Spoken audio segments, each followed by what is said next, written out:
Mesdames et messieurs, bonsoir et vous êtes ici sur Radio Miroir d'Haïti. Eh bien, et comme on t'a dit, comme nous te promettons, eh bien, gala des visionnaires, eh bien, et c'est ça qu'on va regarder là, et gala des visionnaires, eh bien, qui est ici, et comme promis, et on connaît, nous te recevoir Nati, et justement, qui était sur Radio Miroir d'Haïti, qui t'a parlé nous de vraiment de moments ça, et moment partage ça avec des visionnaires, des entrepreneurs.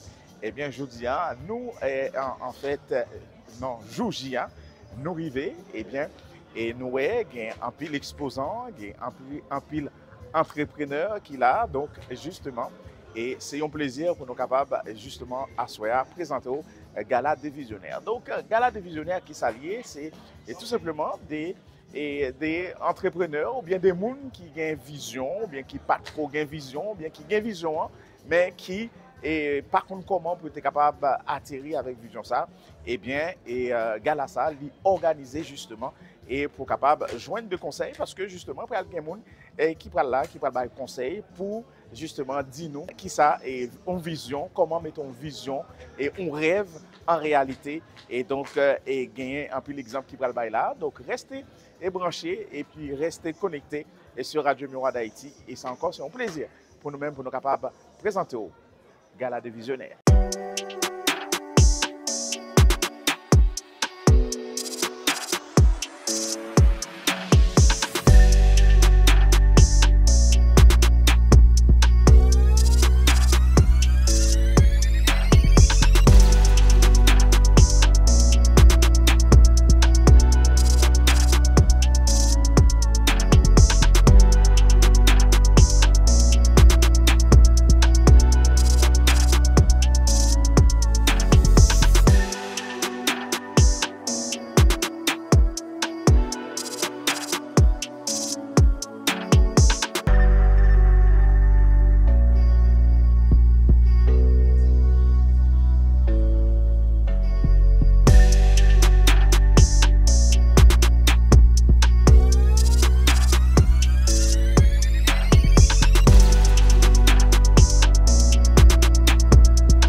qui est une coach en développement personnel, conférencière internationale, Marie Richard, donc coach certifiée. Elle est reconnue pour son approche dynamique et inspirante, orientée vers la transformation personnelle et l'audace féminine.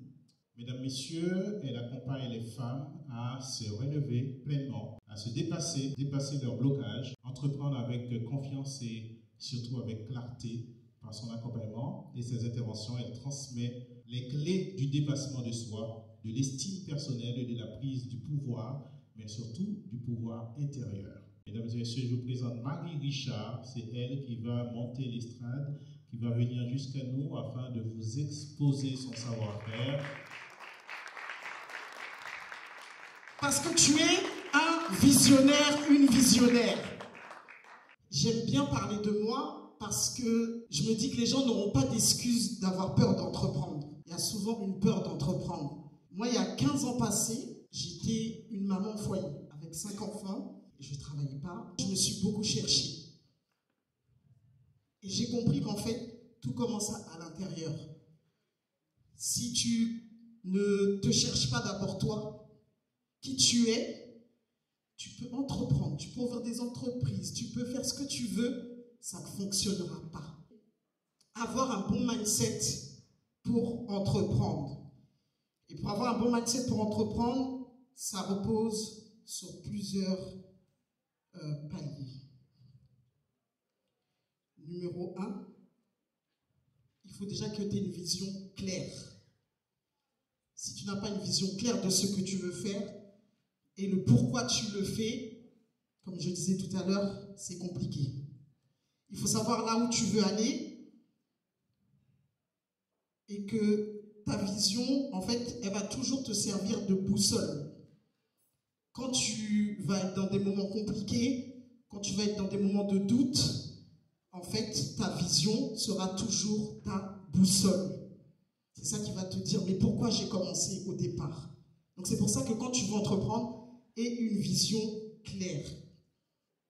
Et je voulais te dire aussi que cette chose, j'aurais dû vous le dire même dès le premier, c'est la première chose, c'est avoir confiance en ton projet. Parce que si vous ne croyez pas en vous, en votre mission, parce que moi je pense que entreprendre c'est une mission. Si vous ne croyez pas, ça va être difficile de pouvoir entreprendre. Parce que vous êtes la première personne qui doit croire à ce que vous faites. J'aimerais dire aussi la discipline. C'est important. Il faut que tu aies une routine en fait. Quand tu veux entreprendre, quand tu veux commencer à faire des choses, il faut que tu aies une très grande discipline. Ne pas te laisser submerger, de fixer des objectifs réalisables. Voilà, parce que des fois, on essaie de faire des choses qui ne sont pas réalisables. Non, c'est pas à pas que tu vas réussir. Il faut que tu planifies, que tu restes concentré sur tes priorités. Et si tu ne réussis pas, tu recommences. Jusqu'à ce que tu réussisses. Mais toi, tu dois vraiment penser à l'inverse. De te dire, je suis capable. Je vais réussir. Je n'ai pas encore la solution, mais je vais réussir à accomplir ce que je veux accomplir. C'est pas impossible en fait. Toujours que tu aies un état d'esprit positif, inspirant, comme je parlais de l'énergie dégagée, que vous dégagez autour de vous. Un entrepreneur, il est toujours optimiste, jamais pessimiste. Le droit est souvent vu comme une contrainte par les entrepreneurs, mais ce qui est important, c'est l'attitude de l'entrepreneur. Donc le droit n'est pas uniquement une contrainte, c'est aussi une opportunité parce que le droit permet de garantir la sécurité dans un premier temps. Le droit permet aussi de tenir compte de la diversité. Et je vais l'expliquer tout à l'heure. Et le droit est une liberté parce qu'elle permet de valoriser votre inventivité en tant qu'entrepreneur. Et le droit est une contrainte aussi, mais aussi une liberté parce qu'elle permet d'anticiper les difficultés et de les traiter. Parlons des contraintes. Je ne vais pas développer outre mesure ce point, mais vous savez qu'en France, lorsque vous êtes un entrepreneur, vous ne pouvez pas exercer une activité économique sans insérer cette activité économique dans une forme donnée.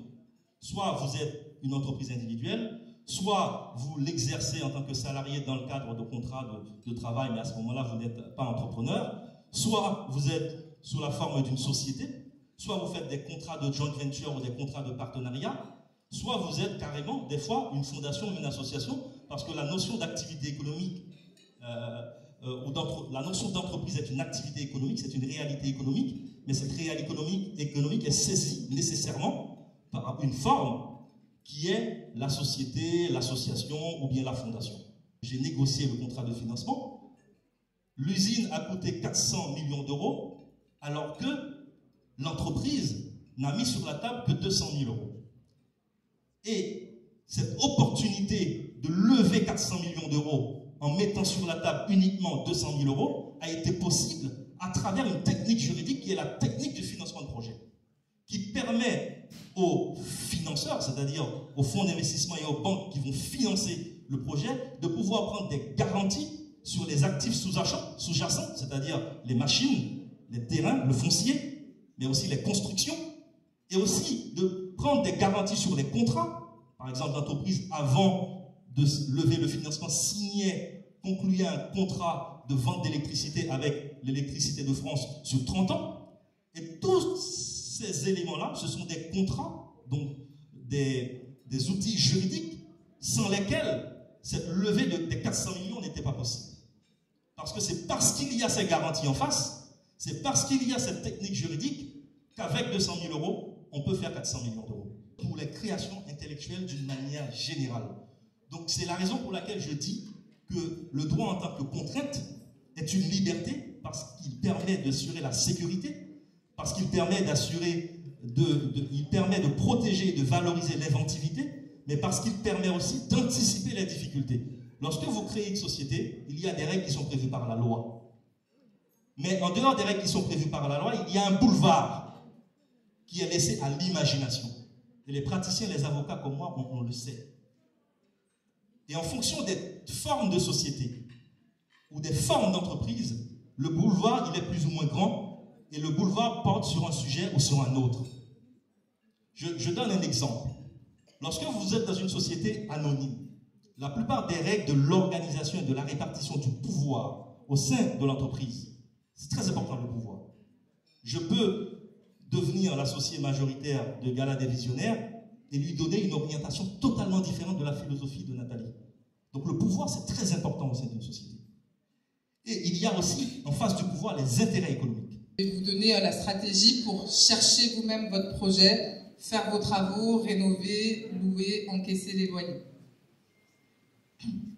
Donc mes débuts dans l'immobilier, donc aujourd'hui j'ai 37 ans, j'ai commencé à 28 ans et j'étais infirmière puéricultrice, fonctionnaire, et donc j'étais vraiment en mode métro, boulot, dodo, la routine, la fatigue, etc. J'enchaînais mes journées comme ça de travail et j'avais acheté ma résidence principale. Donc c'était mon premier investissement entre guillemets, achat de ma résidence principale. Donc on fait construire la maison. On y reste 3 ans, au bout d'un moment la relation ça allait plus, donc ça c'était ok, fin de la relation. Mais par contre, la maison, c'était un peu plus dur pour moi parce que j'étais attachée à cette maison, j'avais fait mes travaux, la belle salle de bain, la belle cuisine, tout comme je rêvais en fait. Et donc au moment de la séparation, je me suis dit, ok la séparation c'est bon, mais la maison je veux la racheter. Donc je suis partie à la banque. À l'époque, donc j'étais directrice de crèche. Parce que j'ai travaillé en tant qu'infirmière à la maternité. Après, j'ai passé ma spécialisation de puéricultrice, donc j'étais directrice de crèche. Et en tant que directrice de crèche, je me suis dit, normalement, je suis censée bien gagner ma vie, je pensais être bien financièrement. Mais quand je suis partie à la banque et que la banque m'a dit, voilà, pour racheter la part de monsieur, pour acheter la soult, il faut rajouter tant d'euros. Et bien que je ne sois pas quelqu'un qui dépense à tout va, je faisais des économies, je me suis rendu compte que j'avais pas assez. Et pourquoi? Parce que aussi, j'avais mis toute mon épargne dans l'achat de la maison en question que je voulais racheter. Mais malgré tout, j'y suis allée parce que quand je veux quelque chose, j'y vais. J'avais la vision vraiment de racheter cette maison. Donc j'ai sollicité un peu l'aide de mes proches, de mes parents, qui ont accepté gentiment de vouloir me prêter la somme pour pouvoir racheter la part. Vous savez qu'on a un délai de réflexion de 11 jours. Et en fait, dans ce timing, c'était mon anniversaire. Et je dis toujours, en fait, le destin, il existe réellement, parce qu'en fait, dans ce timing, ma sœur, elle m'a offert un livre sur les investissements immobiliers. Et c'est grâce à ce livre que j'ai eu le déclic. Donc, elle m'offre un livre plus une place pour aller dans un séminaire où on parlait entrepreneuriat, immobilier, etc. Mais c'est là que j'ai vraiment eu le déclic que si je rachetais, j'allais vraiment m'endetter et j'aurais pas pu, après, investir en immobilier, comme ce qui était expliqué dans le livre. Et donc, dans le livre, il parlait de se faire des compléments de revenus, de mettre à l'abri sa famille, de pouvoir quitter son travail par la suite, de vivre de ses rentes. Et je me suis dit, c'est un peu bizarre, en fait, je ne savais pas si c'était vrai ou pas. Et en fait, j'allais quitter une situation palpable et concrète, donc ma maison, que j'étais prête à racheter, j'avais juste à signer et à renvoyer les offres. Mais j'ai vraiment décidé d'y croire, et donc j'ai eu la vision. C'est pour ça que c'est vrai que c'est important, la vision et le Gala des Visionnaires. Quand Nathalie m'a proposé de participer, j'ai vraiment adhéré, parce qu'en fait, c'est parti d'une vision. Bien sûr, après, suivi d'un passage à l'action. Donc, prise de décision hyper rapide, parce que j'avais que 11 jours. Donc, je me suis dit, c'est bon, je revends la maison. Donc, j'ai décidé de revendre finalement. On a réussi à faire une plus-value que j'ai conservée sur mon compte pour me montrer un bon profil au niveau des banques. Et du coup, c'est ce qui m'a permis de pouvoir... Ensuite, bien sûr, je me suis formée avant de passer à l'action. Et en fait, dès que j'ai entendu dire lu dans le livre qu'on pouvait investir, je me suis dit, ok, mais on peut investir, je veux le faire, mais je sais, j'ai pas les connaissances, donc je vais me former. Donc je me suis formée et je suis passée ensuite à l'action. Et donc vraiment, j'avais aucune connaissance, donc si j'ai pu le faire, je pense que tout le monde peut le faire. Donc vraiment, mon objectif unique, c'était ça, remplacer mon salaire par les rentes. Et donc je suis passée de 0 à 24 sources de revenus en l'espace de 18 mois. J'avais vraiment un objectif clair et précis de remplacer mon salaire pour pouvoir quitter mon emploi, avoir le choix de travailler ou non, parce qu'en tant qu'infirmière, on peut après faire des vacations, etc. Donc vraiment, c'était ça. Et donc je l'ai fait donc, en 18 mois de 0 à 24 sources de revenus. Comment? Grâce à la colocation. Donc 24 sources de revenus, ça représentait donc 24 chambres louées. Donc aujourd'hui, j'ai 37 ans, je suis libre financièrement, entrepreneur, plus de temps pour moi, maman également. Donc je suis bien contente d'avoir pu investir avant de créer ma vie de famille. Et je suis propriétaire donc de 6 biens. 6 biens, 24 chambres en colocation, des investissements que j'ai réalisés seule. Donc les personnes, et souvent les femmes, elles pensent qu'il faut être à deux, ou même les hommes qui pensent qu'ils ne peuvent pas investir seul. Détrompez-vous, on peut très bien investir seul. Donc on va parler de l'investissement immobilier. Donc l'investissement immobilier, c'est un besoin primaire. Donc selon la pyramide de Maslow, on a tous besoin de se loger. Et l'immobilier, c'est une valeur refuge. Donc une valeur refuge, c'est quoi? C'est un investissement qui permet de se sécuriser, de sécuriser votre patrimoine malgré les périodes de crise. Donc pendant la crise du Covid, j'ai pu continuer de louer normalement. Mon patrimoine, il a pris de la valeur parce que j'ai appliqué des stratégies efficaces qui permettaient justement d'acheter en dessous du prix du marché et que ça continue de croître niveau valeur. Donc un actif dont la valeur reste stable, voire va même augmenter pendant les périodes de crise. Ça, c'est important à retenir. En fait, c'est bien de dire, voilà, je vais investir en immobilier, mais il faut bien investir dès le départ. Donc les avantages, c'est que ça va vous permettre d'investir donc sereinement. L'immobilier, c'est une valeur sûre. La banque, elle vous prêtera de l'argent à tous. Si vous avez une situation stable, un CDI, des comptes bien tenus, de l'épargne, etc., elle vous prêtera pour acheter de l'immobilier. Par contre, si vous allez voir la banque pour demander un prêt pour de la crypto-monnaie ou de la bourse, elle vous prêtera rien du tout. Donc la banque, elle a confiance en la pierre. Et ça, c'est vraiment à retenir. Donc ça vous permet de vous enrichir avec l'argent de la banque, en créant ce qu'on appelle un effet de levier bancaire. Vous allez emprunter la somme, c'est pas vous qui allez rembourser le crédit, mais les locataires qui vont louer le bien. Aujourd'hui, mon revenu principal, donc c'est mes biens locatifs. J'ai ma boîte à côté, mais si ma boîte, à un moment, elle ne tourne pas, c'est pas grave, j'ai une autre source de revenus. Et c'est en ça que je dis que chaque entrepreneur et chaque personne, de toute façon, généralement, on va tous commencer par un CDI dans la vie active, etc. Donc c'est important de pouvoir bien utiliser son CDI à bon escient pour pouvoir lever des fonds auprès de la banque avant de se lancer dans des projets d'entrepreneuriat. En tout cas, c'était ma vision pour vraiment sécuriser, me sécuriser par la suite. Donc au vu du contexte actuel, il y a beaucoup de personnes qui se posent des questions, qui ont peur, qui se disent bon ben les taux ils sont trop élevés.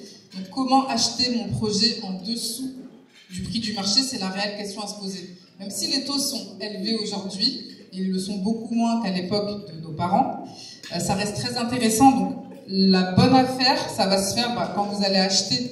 Le fait d'acheter dans de l'ancien et d'aller vers un bien ancien, ça va vous permettre de négocier le prix à l'achat et donc de l'acheter en dessous du prix du marché.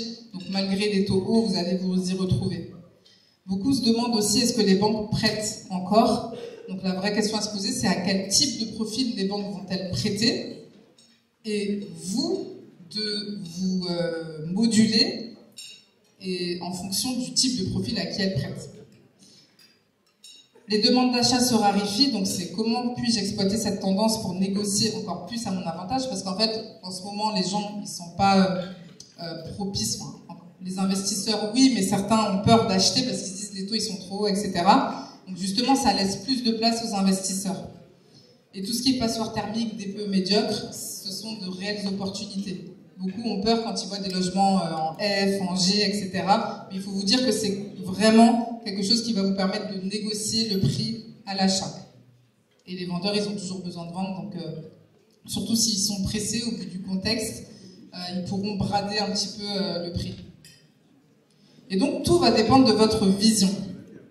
Donc, tout part d'une vision, décision, suivie d'un passage à l'action. Et donc à l'inverse de la masse qui panique, il faut bien sûr passer à l'action. Donc les clés pour réussir dans un projet, hein, comme dans tout projet entrepreneurial, et d'ailleurs investir en immobilier, c'est comme si après vous avez une mini-entreprise, hein, vous allez gérer des locataires, etc. Donc les clés pour réussir, ça va être d'abord de rester focus sur votre projet, d'accepter bien sûr l'échec, de vous former, d'être persévérant et d'avoir un entourage positif. Donc pour mettre toutes les chances de votre côté avant de vous lancer, donc au niveau de la situation personnelle, c'est avoir un CDI, un CD ou un CDD, c'est possible aussi, parce que beaucoup pensent qu'en CDD c'est pas possible. Mais si c'est un CDD régulier, vous pouvez totalement y parvenir. Être en intérim avec des missions régulières aussi, ça fonctionne. Être à votre compte, mais avoir des bilans fiables, ça va de soi. En fait, la banque, elle va pas vous prêter si vous n'avez pas de revenus qui rentrent. Soldez tous vos crédits en cours. Donc, si vous avez des crédits à la consommation, des crédits auto, tout ça, c'est un point négatif pour les banques. Les banques, elles ont ce qu'on appelle un scoring bancaire. Donc, elles vont vous analyser en quelques secondes, en fait, en rentrant vos données. Est-ce que vous êtes seul? Est-ce que vous avez des enfants? Est-ce que vous avez des crédits en cours? Est-ce que vous êtes en CDD, CDI, etc. Donc, il faut savoir que vous allez être soumis au scoring bancaire. Donc, pour mettre toutes les chances de votre côté, soldez vos crédits en cours. Ensuite, constituez-vous une épargne, donc minimum 10% de votre salaire chaque mois.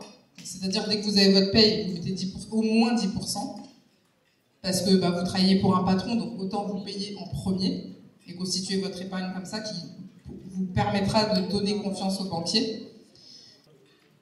Donc la stratégie de la colocation, donc en quoi ça consiste? Ça va consister à louer un appartement de préférence meublé à plusieurs locataires qui va constituer leur résidence principale. Donc les éléments, donc généralement on va conseiller des colocations de 3-4 chambres parce que c'est vraiment la 4e chambre qui va faire votre cash flow, c'est ce qui va vous rester dans votre poche et donc vous permettre de générer des revenus. Sur une colocation, les avantages, je vais terminer avec ça, donc c'est que ça va vous donner plus de revenus. Donc vous avez la possibilité avec un seul bien de l'exploiter en le louant à plusieurs personnes. Et donc ça fait que vous allez faire les mêmes démarches que si vous achetiez une cave, un parking, un garage, un studio, etc. Donc c'est très avantageux en termes de gain de temps. Vous allez gagner du temps au niveau de vos recherches. Vous allez mutualiser les risques, c'est-à-dire que beaucoup de personnes ont peur de faire de l'investissement immobilier par rapport au fait que les locataires ne payent pas, etc. En colocation, c'est très rare d'avoir les 4 personnes qui ne vont pas vous payer en même temps. Ce qui est intéressant aussi, c'est que c'est une demande en expansion. Les gens recherchent à avoir de grands espaces, de vivre en communauté, surtout quand c'est des personnes qui viennent d'une autre ville, d'un autre pays, etc. Et c'est gagnant-gagnant parce qu'ils vont payer moins cher pour loger dans une grande surface. Et vous allez faire 500 € x 4 x 5, etc. selon le nombre de locataires. Ça correspond à de multiples profils. Donc, étudiants, jeunes actifs, personnes âgées, entreprises également. Donc ça, c'est très intéressant. Double plus-value à la location et à la revente. Et bien sûr, un impôt à 0. Voilà, je vous remercie. Voilà, merci de m'encourager, Laura Prudent. Alors, merci.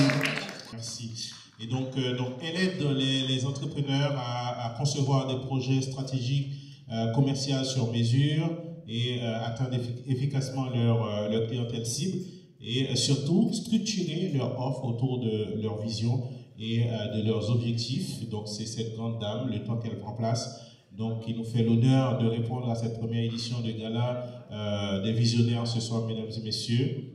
Elle se distingue par sa capacité à transformer une vision en un plan d'action concret, clair et réaliste. Elle élabore des stratégies adaptées à chaque profil d'entreprise pour passer de l'intention à l'impact c'est cette jeune dame, comme vous la voyez. Elle ne fait pas son âge, mais je ne dirai pas son âge. Donc c'est elle, mesdames et messieurs, je vous prie de l'encourager, Sophie Basile, qui nous fait l'honneur d'être à cette première édition de Gala des Visionnaires. Donc voilà, je pense qu'elle est équipée, son ordinateur est branché. Mesdames et messieurs, Sophie Basile, encouragement s'il vous plaît. Merci beaucoup. Alors, en attendant, bonsoir à tous, j'espère que vous n'êtes pas trop fatigués, que vous êtes encore un petit peu là pour le quart d'heure qu'on va passer ensemble. Merci pour cette belle introduction. Donc, comme mentionné, je m'appelle Sophie Basile, je peux dire mon âge, j'ai bientôt 39 ans. Et depuis plusieurs années maintenant, plus de 7 ans, j'accompagne des entrepreneurs effectivement à pouvoir rendre concrète leur vision en faisant quelque chose qui est très important, c'est apprendre à vendre